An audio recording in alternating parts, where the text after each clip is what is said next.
오늘 우리에게 주신 하나님의 말씀은 요한복음 8장 1절로 11절 말씀을 다 일어나서 교독하겠습니다. 예수는 감람산에서 산으로 가시니라.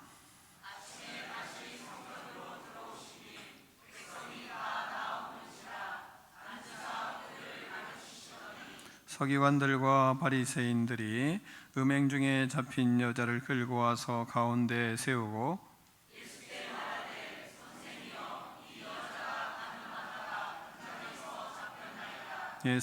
모세는 율법에 이러한 여자를 돌로 치라 명하였거니와 선생은 어떻게 말하겠나이까?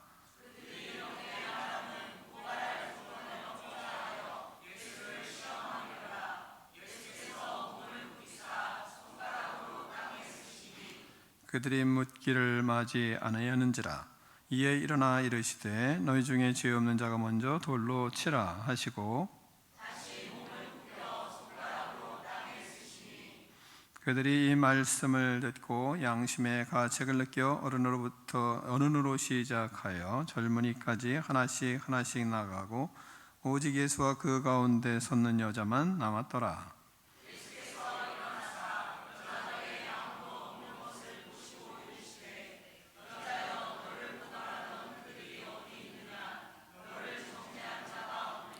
함께 읽습니다.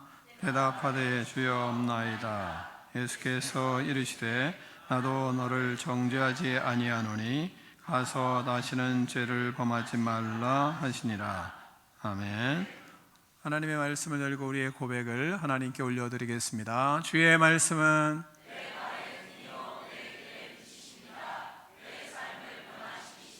주께서 말씀하신 대로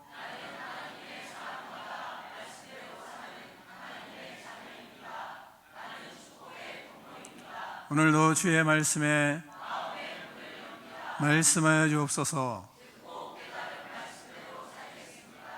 아멘. 자리에 앉겠습니다. 말씀의 제목을 두 번 크게 읽겠습니다. 시작.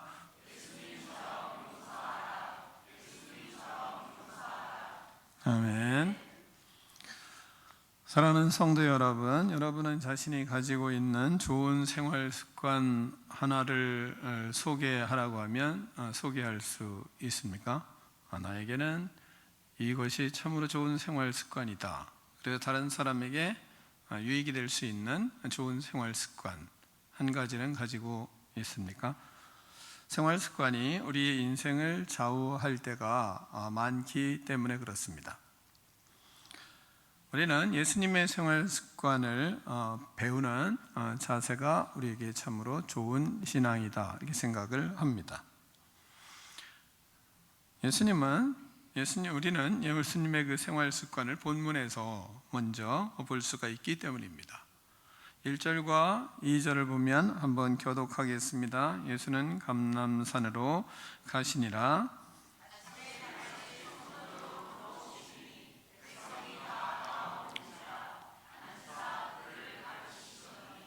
아멘. 예수님께서 감람산으로 가셨습니다. 사역을 마치시고 일을 하신 이후에 저녁이 되면 감람산을 가시는 것이 그분의 생활 습관이었습니다. 예수님은 사역 후에 한적한 곳으로 가셔서 기도하시는 습관을 가지고 있는 것 여러분이 잘 알 것입니다.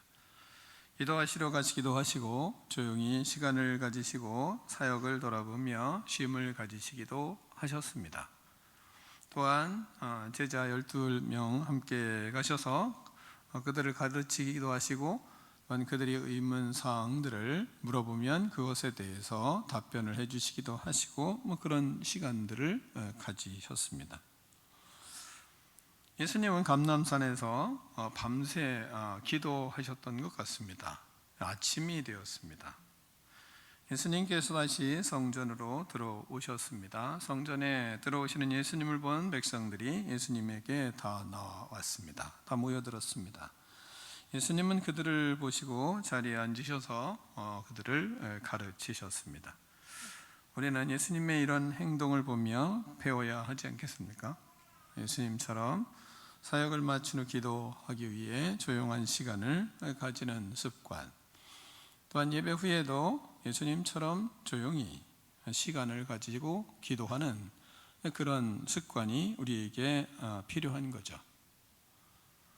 우리도 사역 후에 조용한 시간을 가지고 사역을 돌아보고 정리하고 또 다시 어떻게 앞으로 해야 될까, 또 어떻게 잘 됐는가, 이런 것을 돌아보는 습관을 가지는 것은 상당히 우리에게 중요한 것입니다. 저는 예수님처럼 사역을 하고 난 이후에 조용한 시간을 가지려는 습관이 있는 편입니다. 그래서 제가 사역을 하고 난 후에 저를 금방 찾아오면 제가 조금 싫어할 때가 있습니다. 좀 시간을 두고 10분 정도 이렇게 시간을 두고 찾아오면 전 좋아합니다. 그래서 사역을 하고 조용한 시간을 가지고 나서 다음에 사역을 준비하고 그리고 일하는 그런 습관이 좋은 것입니다. 말씀을 여러분이 들으면 조용히 기도하는 시간을 가지는 것이 좋습니다. 말씀을 들으면 자기를 돌아보는 시간을 가지는 것이 좋습니다. 그래서 예배 후에 다른 스케줄을 갖는 것이 그렇게 좋은 것은 아닙니다. 그러면 그 생각하지 예배를 잘 못 드리기도 하고, 또한 뿐만 아니라 예배 후에 자기를 돌아보고 말씀을 생각할 겨를이 없거든요. 우리는 말씀을 들으면 그래서 예수님처럼 조용히 기도하고 정리하고 자신을 돌아보는 시간을 갖는 그런 은혜가 우리에겐 있어야 됩니다. 그럴 때 예수님을 닮아가는 은혜를 누릴 수 있기 때문입니다. 또한 두 번째, 우리는 설교를 들을 때 말씀으로 생각하고 자기의 생각을 버리는 훈련을 해야 됩니다.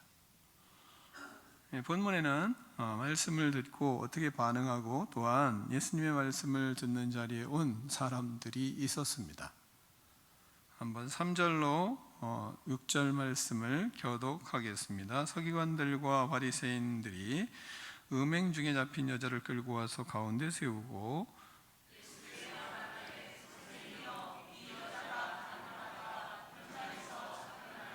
모세는 율법에 이러한 여자를 돌로 치라 명하였거니와 선생은 어떻게 말하겠나이까?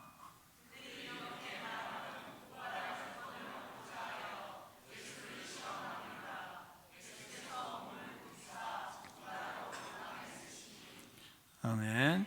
예수님께 가르침을 받은 많은 사람들이 있었습니다. 지금 많은 사람들이 모여 있는 겁니다. 그런 무리들이 있었습니다. 그 중에는 서기관들과 바리새인들도 함께 있었습니다.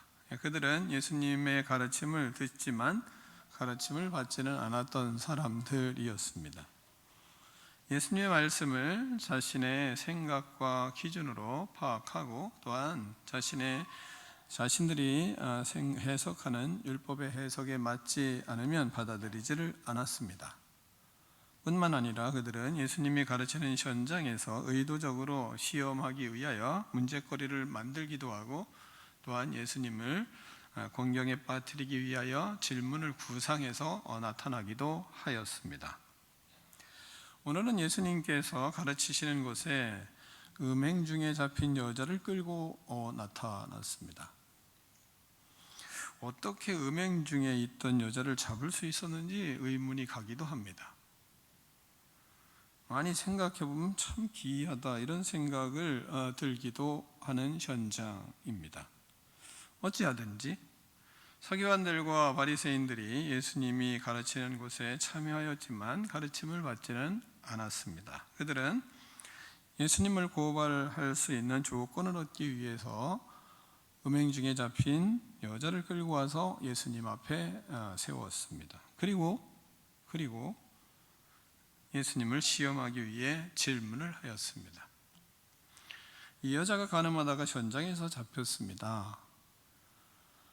율법에 이런 여자는 돌로 치라 하였는데 선생은 어떻게 말하겠습니까? 이렇게 물어봤습니다. 말씀을 들을 때 자기의 생각과 자기의 기준을 버리지 않으면 이와 같이 예수님을 반대하고 예수님을 대적하는 사람이 되는 것을 우리는 본문을 통해서 알 수 있습니다. 그래서 우리는 말씀을 들으면 내 생각을 포기하고 말씀으로 생각하는 그런 생각들이, 그런 시간들이 되어야 하는 거죠. 속이 뒤집혀도 말씀이면 이 볼 버리고 자기를 버리고 말씀을 우리가 선택을 하는 그런 믿음, 그것이 그리스도인들입니다. 율법을 내 생각과 내 기준과 내 해석 방법에 맞지 않으면 예수님을 대적하는 사람이 되는 것처럼, 우리가 그렇게 하지 않으면 우리도 서기관과 바리새인과 똑같은 사람이 되어가기 때문에 그런 것입니다. 그래서 우리는 말씀을 들을 때는 내 생각을 버리고 말씀을 내가 내 안에 품고 그 말씀을 선택하고, 그리고 말씀대로 생각하고 내 기준을 바꾸는 그런 자세가 있어야 되는 것을 오늘 본문에서 우리에게 가르쳐주고 있는 것입니다. 또한 세 번째, 우리는 율법으로 하나님의 은혜를 깨달아야 용서를 할 수 있습니다. 율법은 우리에게 필요한 거예요. 율법이 다 필요 없다, 그럼 곤란합니다. 그럼 룰이 없어지고 법이 없어지는 겁니다.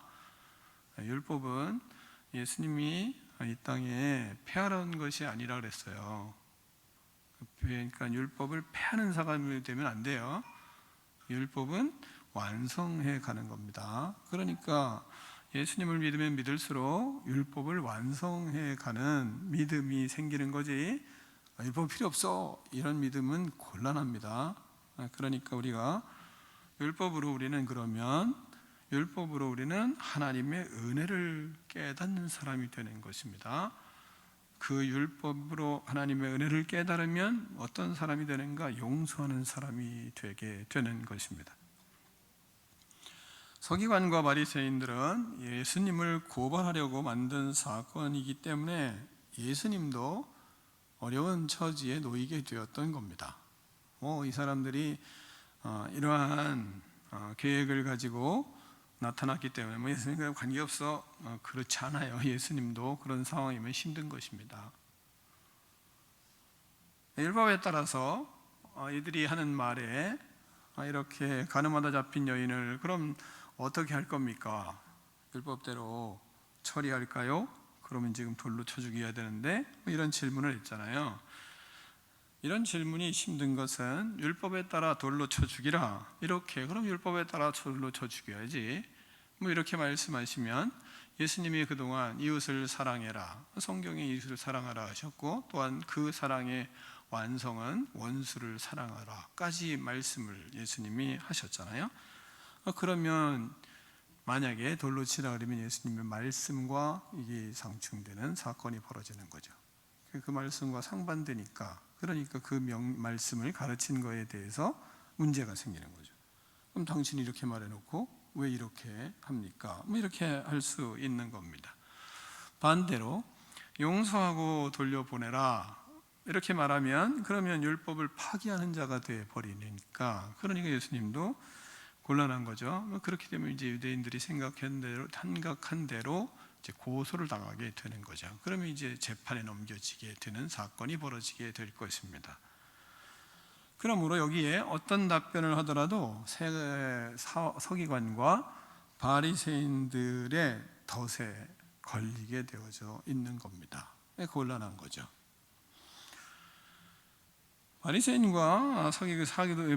서기관과 바리새인들은 이와 같은 짓을 왜 하는 것일까요?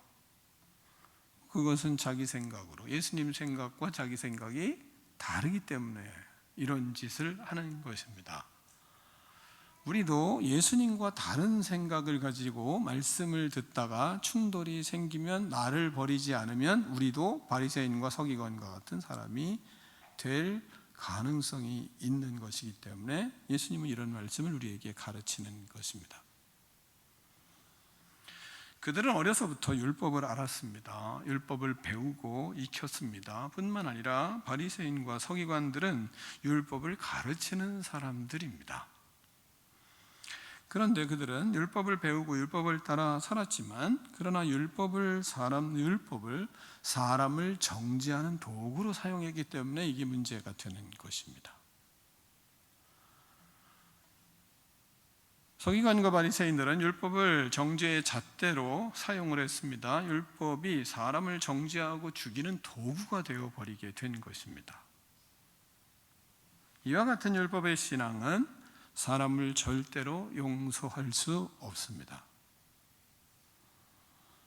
사람을 치유할 수 없고 회복시킬 수 없습니다. 이런 자세로, 이런 생각으로 우리의 생각과 우리의 기준을 버리지 아니하고 말씀을 듣고 말씀으로 자기 생각을 바꾸지 않으면 우리는 은혜를 알기가 어렵고, 우리는 율법의 잣대로, 자기의 잣대로 모든 것을 판단하기 때문에 사람을 용서하거나 치유하거나 회복시키거나 살릴 수가 없는 사람이 될 수 있는 겁니다.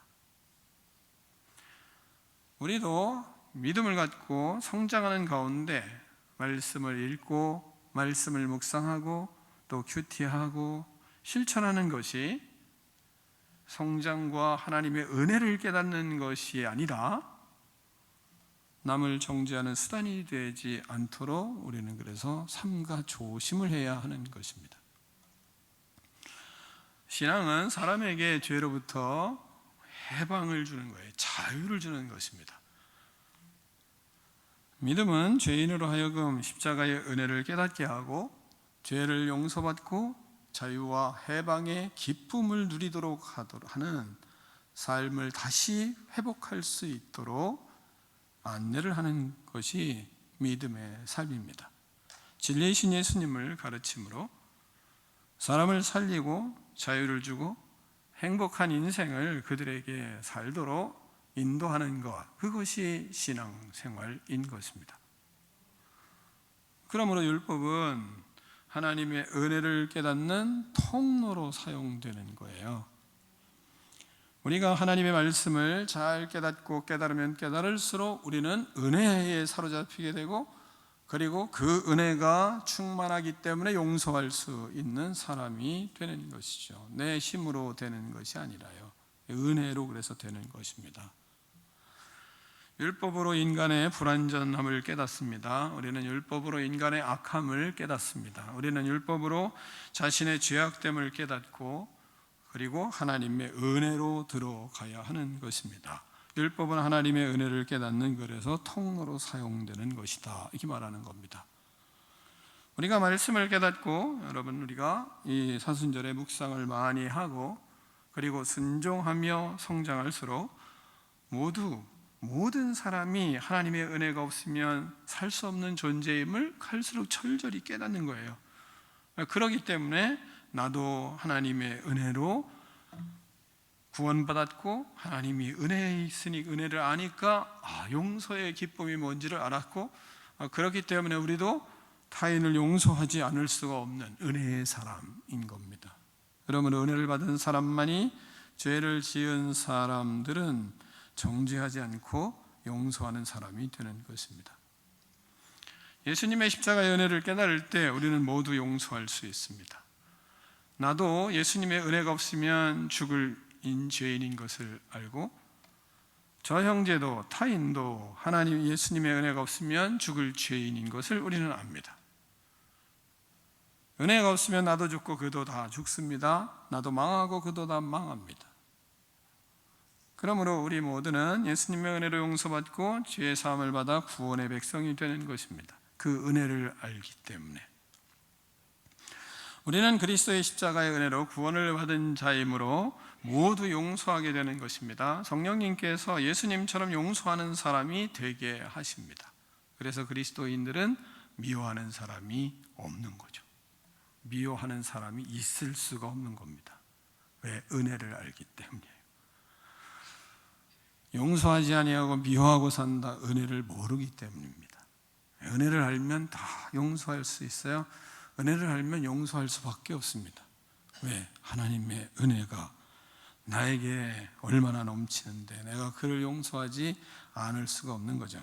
예수님은 음행한 여자를 용서하셨습니다. 그에게 용서를 선포하시잖아요. 10절과 11절 말씀을 교독하겠습니다. 예수께서 일어나서 여자 위에 아무도 없는 것을 보시고 이르시되, 여자여, 너를 고발하던 그들이 어디 있느냐? 너를 정죄한 자가 없느냐?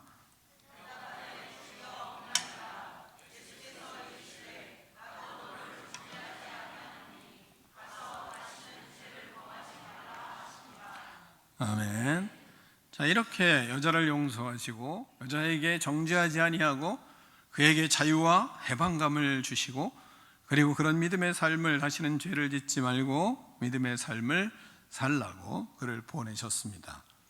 또한 우리가 본문을 통해서 아셔야 될 건 서기관과 바리새인도 용서하셨습니다. 예수님께서는 서기관과 바리새인들의 질문에 어떻게 대처하셨습니까? 예수님께서는 아무 말씀도 하지 아니하시고 몸을 굽혀 손가락으로 땅에 무언가 쓰셨습니다. 그들이 예수님께 다그쳐 물었습니다. 예수님께서 일어나셔서 너희 중에 죄 있는 자가, 죄 없는 자가 먼저 돌로 치라, 이 말씀을 하셨습니다. 그리고 다시 몸을 굽혀 손가락으로 땅에 쓰셨습니다.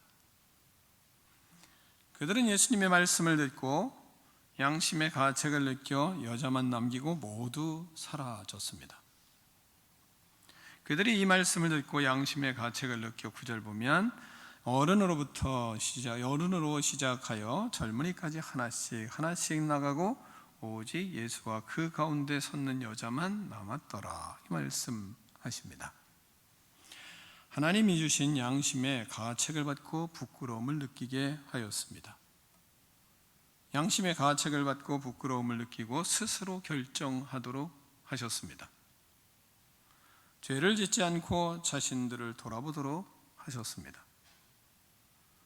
그들은 돌로 여자를 치려던 자신들의 죄를 깨닫고 다 떠나갔습니다. 예수님께서는 예수님을 시험한 서기관과 바리새인들, 그리고 그들을 따라 손에 돌을 든 사람들을 모두 용서하시는 행동을 하시는 겁니다. 스스로 죄를 깨닫고 자신들이 돌로 치려던 그 자신들의 모습을 볼 수 있도록 한 것입니다. 예수님은 돌을 들어 여자를 치려던 자들에게 자신의 죄가 얼마나 무서운지 깨닫고 모두 스스로 양심의 가책을 느끼고 떠나가도록 그렇게 안내를 하신 겁니다. 왜요? 그들도 정죄하지를 않으시고 그들도 다 용서받을 수 있도록. 그들은 떠나가서 많은 고민을 했을 것입니다. 그 자리를 떠나간 사람들, 어느 정도 걸어가다가 자신이 붙들고 있는 돌을 내던지며 통곡하는 사람도 있지 않았겠습니까? 여러 사람들이 있었을 것입니다. 왜요? 예수님의 용서하시는 그 마음을 그들은 스스로 깨달을 수 있도록 예수님께서 그렇게 하셨던 겁니다. 그렇게 다 떠나자 예수님께서 일어나 여자를 보시고 여자여, 너를 고발하던 그들이 어디 있느냐? 주여 없습니다. 주여 없습니다. 나도 너를 정죄하지 않겠다. 가서 다시는 죄를 범하지 말라. 예수님은 여자를 용서하시고 그녀에게 자유를 주시고 새로운 인생을 살도록 하셨습니다. 사랑하는 성도 여러분, 예수님과 같은 생활 습관을 가지세요. 그것이 우리의 인생에 얼마나 큰 복인지 모릅니다. 또한 말씀을 들을 때 내 생각, 내 기준을 버리세요. 그래야 바리새인과 서기관과 같은 악함이 우리에게서 제거가 됩니다. 예수님의 기준으로 예수님의 말씀을 들으세요. 내가 가지고 있는 사회적 기준이 용서의 조건이 될 수 없습니다. 내가 가지고 있는 죄의 기준이 용서의 조건이 될 수 없습니다. 내가 가지고 있는 사상이 용서의 조건이 될 수 없습니다. 내가 가지고 있는 도덕적, 윤리적 조건들이, 생각이 용서의 조건이 될 수 없습니다. 다 버리고 예수님께서 용서하셨으므로 예수님처럼 용서하는 여러분이 되기를 축원합니다. 용서는 십자가의 은혜를 깨달은 자가 할 수 있는 겁니다. 율법을 완성하신 예수님은 율법을 폐한 것이 아니라 완성하신 분이십니다. 율법은 죄를 깨달아 은혜 속으로 들어가는 통로입니다. 그 은혜를 아는 자는 예수님처럼 용서하는 사람이 됩니다. 예수님이 용서하시니 우리는 모두를 용서해야 합니다. 주님이 용서하라고 하시니 용서해야 합니다. 분해도 억울해도 화가 나도 용서해야 됩니다. 왜요? 우리는 은혜로 사는 그리스도인이기 때문입니다. 은혜로 사는 그리스도인이 모든 죄를 용서받고 구원을 얻었으면 내 안에 사람을 용서하지 않고 마음에 악을 품고 사는 것보다 더 악한 것이 없을 수 있습니다. 만약 용서하지 않는다면 용서받아야 할 사람보다 더 악한 자가 될 수도 있습니다. 은혜를 아는 자가 용서를 못하면 자기 의에 사로잡혀 악보다 더 악한 자가, 악인보다 더 악한 사람이 될 수 있기 때문입니다. 용서할 수 있는 사람만 용서한다면 악인보다 나은 것이 무엇이겠습니까? 악인들은 그것을 다 하는, 악인들도 다 그것을 하기 때문에 그렇습니다. 사랑하는 성도 여러분, 음행한 여자도 예수님을 시험하는 서기관과 바리새인도 예수님처럼 다 용서하는 저와 여러분이 되기를 축원합니다. 기도하겠습니다. 하나님 아버지, 감사합니다. 은혜를 알고 그 은혜에 사로잡혀 모든 사람을 용서하는 구원의 백성, 하나님의 사람 그리스도인 되게 하여 주시옵소서. 예수 그리스도 이름으로 축복하며 기도하옵나이다. 아멘.